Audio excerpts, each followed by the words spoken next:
নমস্কার, আপনাদের সাথে আমি পায়েল সরকার। আর আপনারা দেখছেন উনুন টেস্ট অফ বেঙ্গল। আপনারা জানেন যে এটা মূলত কুকিং চ্যানেল, অর্থাৎ এখানে আমি বিভিন্ন ধরনের রান্না করে আপনাদের দেখাই। তবে আজকের ভিডিওটা কোনো কুকিং ভিডিও বা রান্নার ভিডিও নয়। কয়েকটা কথা আপনাদের সঙ্গে বলতে এসেছি বা অনুভূতি ভাগ করে নিতে এসেছি। বেশ কিছুদিন ধরে আমাদের মুখে একটাই দাবি, We want justice. We want justice. এই সময়ে আমাদের মন মানসিকতা একদমই ভালো নেই। প্রতিবাদ চলছে এবং চলবেও যতক্ষণ না তিলোত্তমার ন্যায্য বিচার হচ্ছে, মানে তিলোত্তমা ন্যায্য বিচার পাচ্ছে। এই আবহে বহুদিন ধরেই আমি কোনো রকম কুকিং ভিডিও রেডি করিনি, করতে পারছিও না, খুব অস্থির লাগছে। ফোনে কিছু ভিডিও রয়ে গেছে পুরনো, সেগুলোই মাঝে মধ্যে এডিট করে আপনাদের কাছে উপস্থাপন করার চেষ্টা করেছি বা করছি। আজকে কয়েকটা কথা আমি আপনাদের বলতে চাই। আগেই বললাম, আমাদের মুখে এখন একটাই দাবি, উই ওয়ান্ট জাস্টিস। কার জন্য জাস্টিস? তিলোত্তমার জন্য জাস্টিস।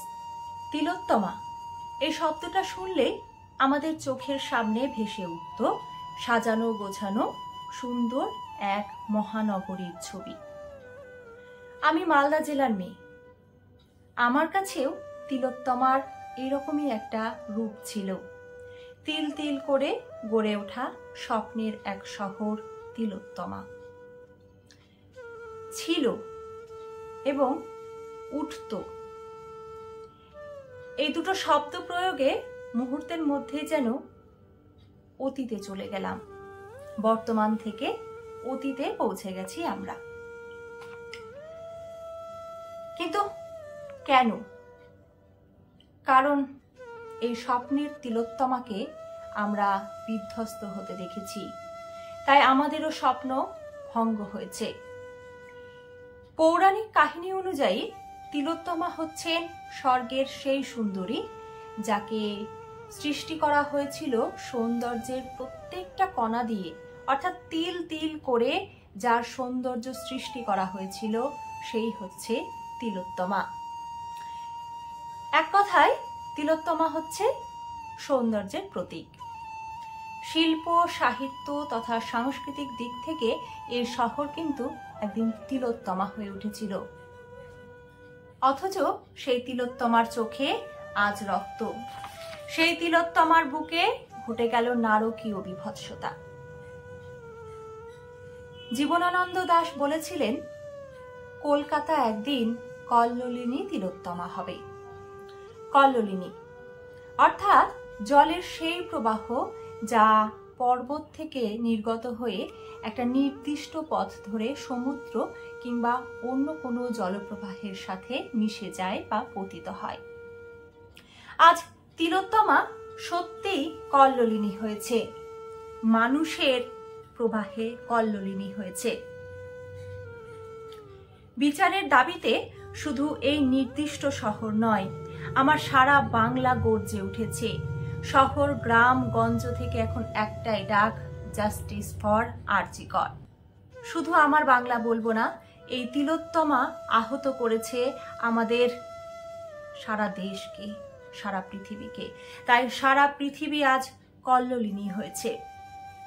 আমাদের মধ্যে পাপ পুণ্যের একটা কনসেপ্ট বা ধারণা তো কাজ করে, আমার মধ্যেও করে।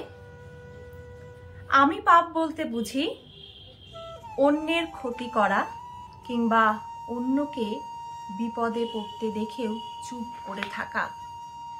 তিলোত্তমার বিচার চেয়ে প্রতিদিনই কোথাও না কোথাও কর্মসূচি হচ্ছেই, কোথাও না কোথাও প্রতিবাদ চলছেই। এবং এই প্রতিবাদ দেখে অনেকে প্রতিবাদটাকে সমর্থন করে বলছেনও।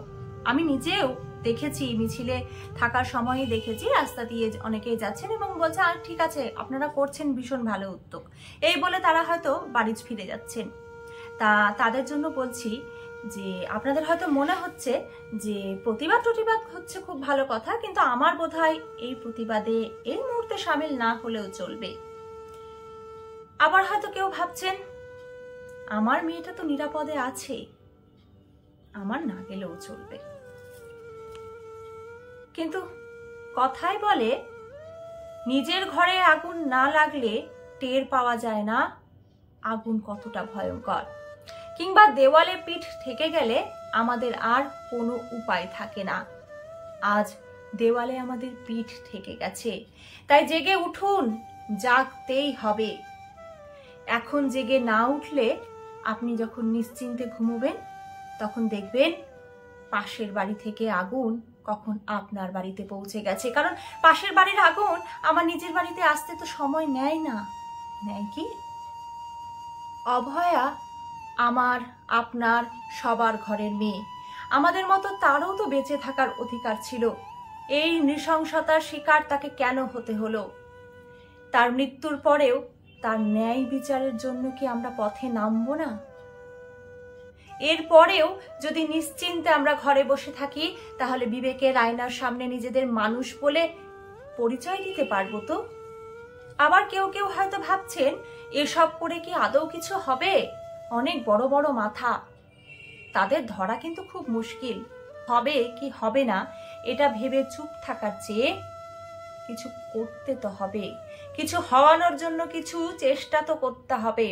কিছু হবে না ভেবে বসে থাকলে কিন্তু কিছুই হবে না।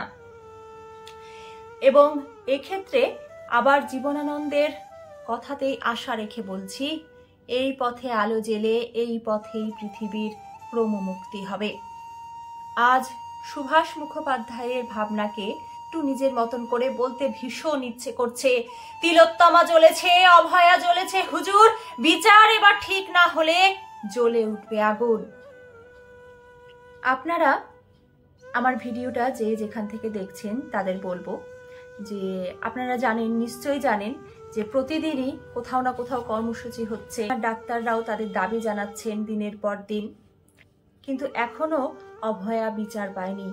তাই আপনাদের অনুরোধ করছি, আপনাদের প্রত্যেকের নিজের নিজের এলাকায় তিলোত্তমার বিচারের দাবিতে যে কর্মসূচিগুলো হচ্ছে তাতে অংশগ্রহণ করুন এবং তিলোত্তমা যাতে বিচার পায় সেই দাবিতে গর্জে উঠুন।